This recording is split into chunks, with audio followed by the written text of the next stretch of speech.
Mike. Did Mac come through okay in the captain's run there? Yeah, everybody's fit. Mac looking sprightly as ever, so he's gone well. Heavily strapped calf, there's no negatives to that. He's all good to run freely, is he? He's all good to run freely. And James Ryan, we saw, is back with the squad. Can you give us an update on how he's doing?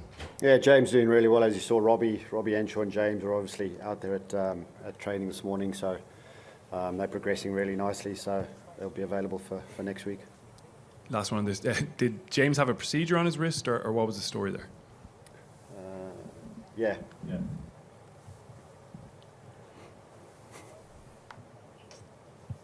Question? At the back? Finito.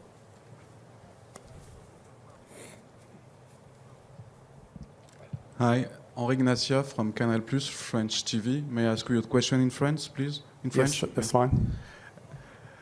Une question pour les joueurs.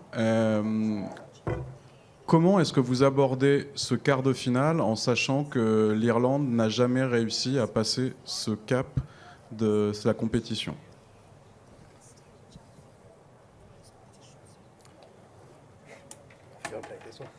French, please. It feels like it is a different group. It feels like quite a long time since the last one. There's obviously neither of us were there the last time. There's been a lot of experience over the last 3 or 4 years with this group.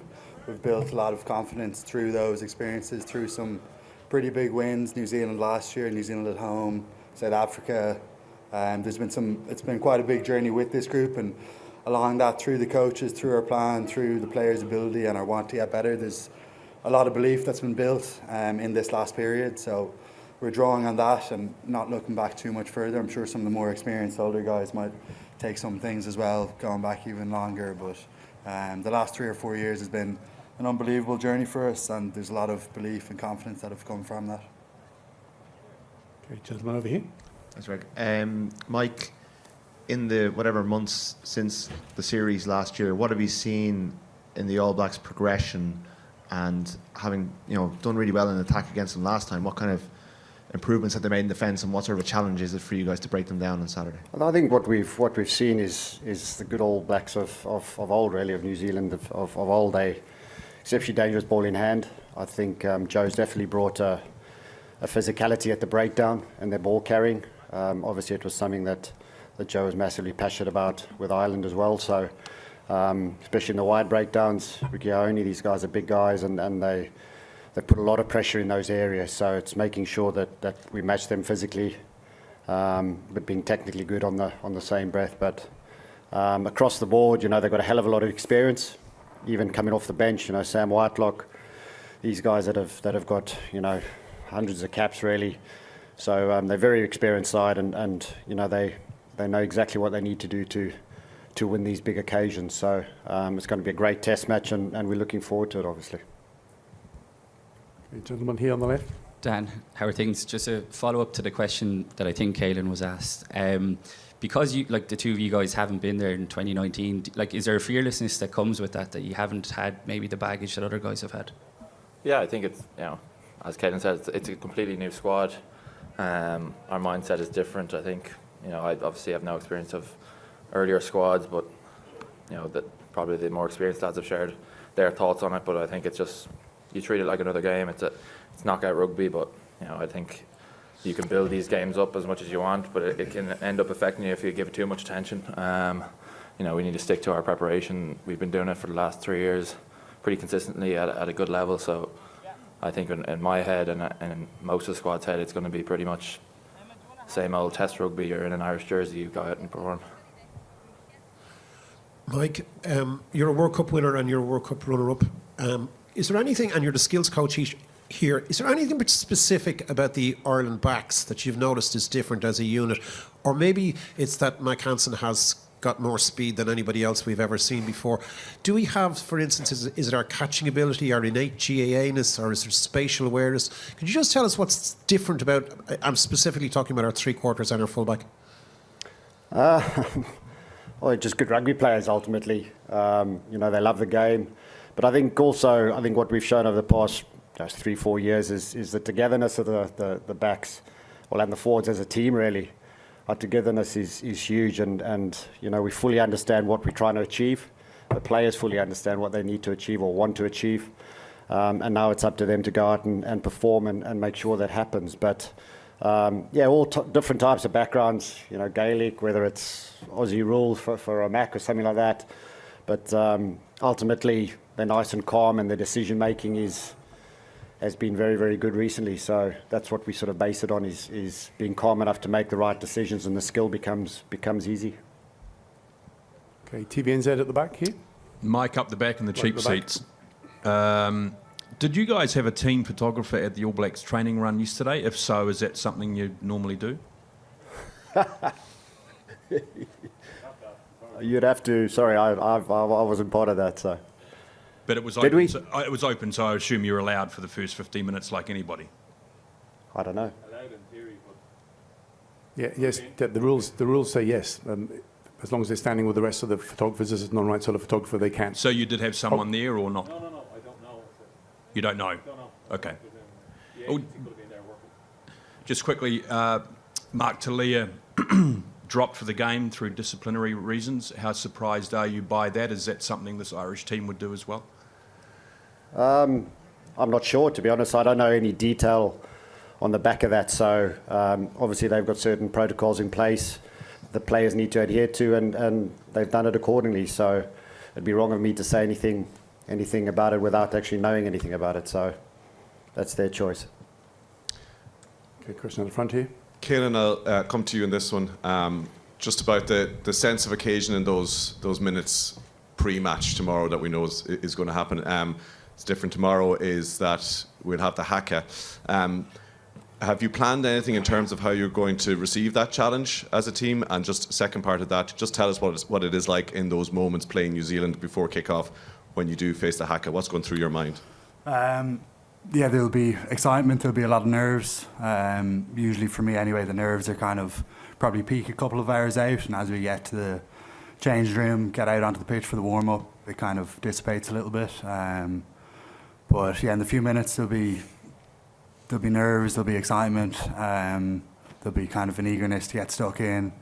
In terms of the haka, we'll probably do what we've done quite a bit in terms of the 10-metre line and maybe flirting with that a little bit.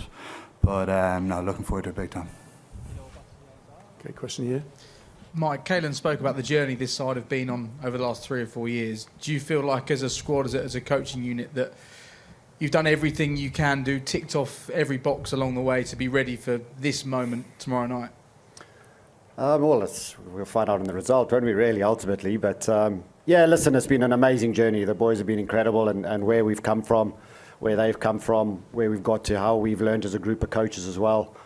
We've put in some really big performances, and it's moments like tomorrow night that we need to step up and perform again.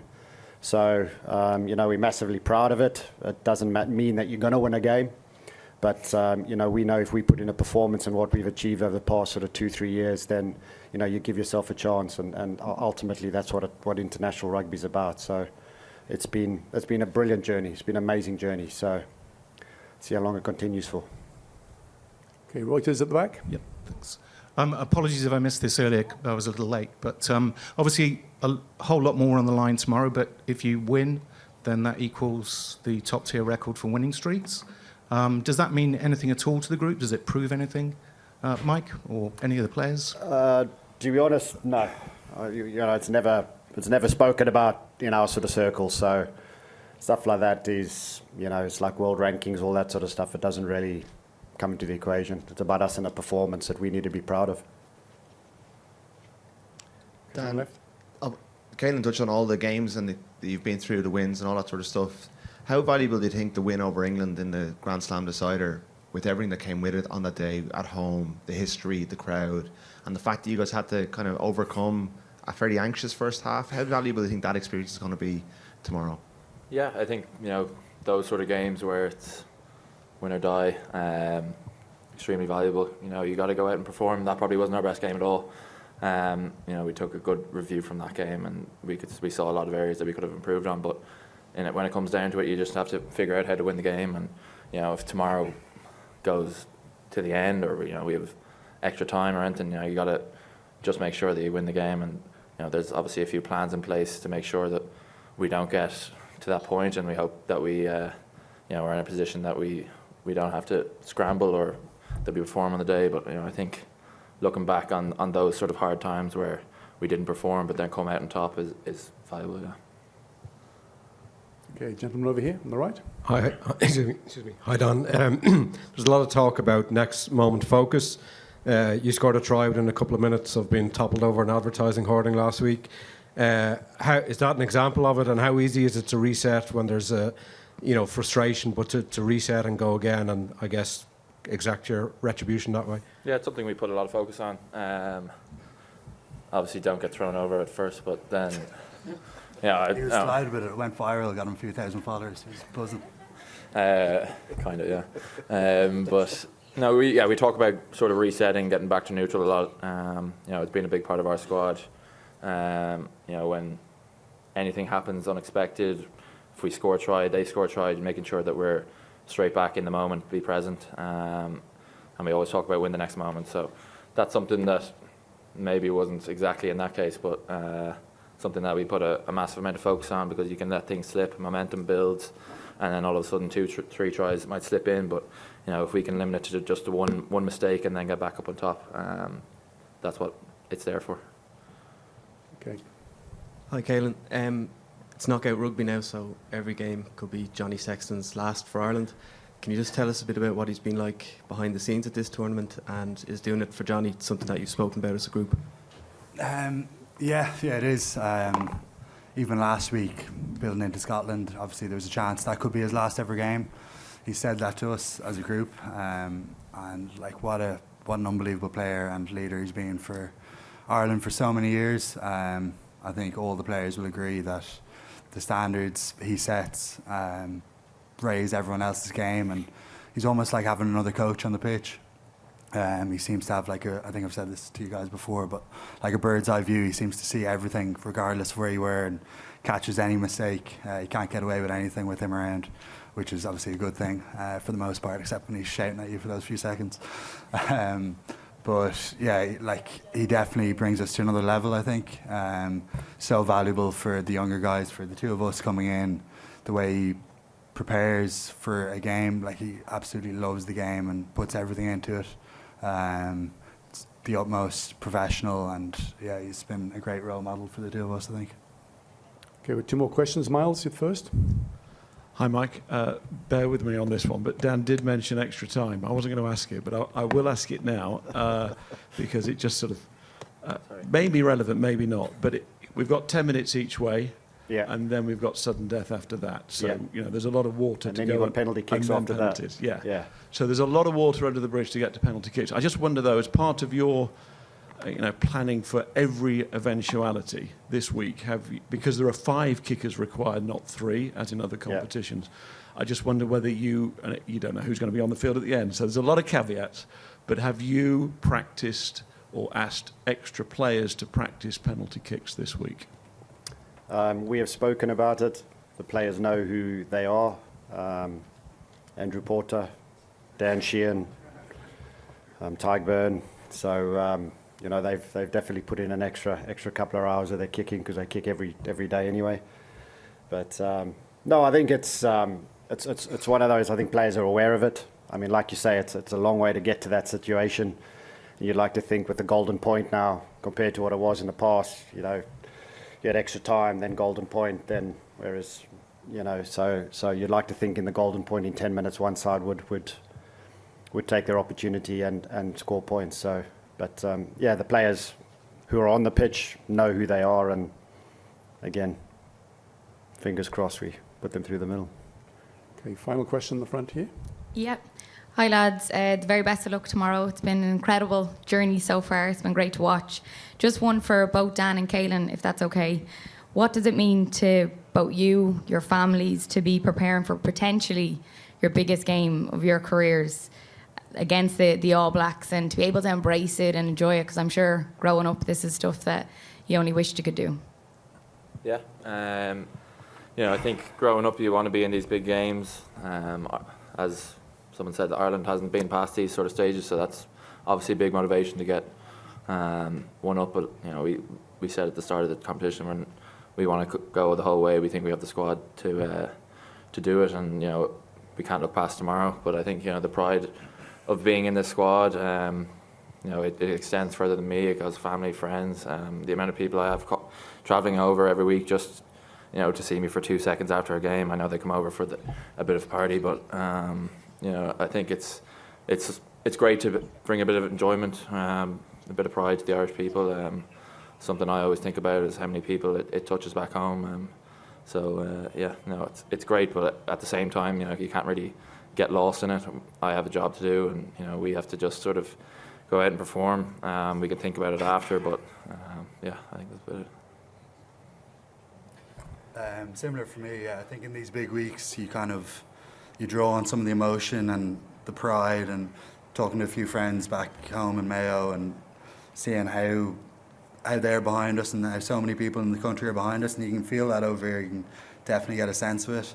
So I think that is a motivation for us, trying to continue to inspire them and do them proud, and knowing that so many are coming over to support us. But sometimes you can sort of almost get too emotional, and then you bring yourself back into process focused, detail focused, going through how we're going to do that, how we're going to make them proud, how we're going to get to the next step. So it's always a balance of both in these big weeks, I think.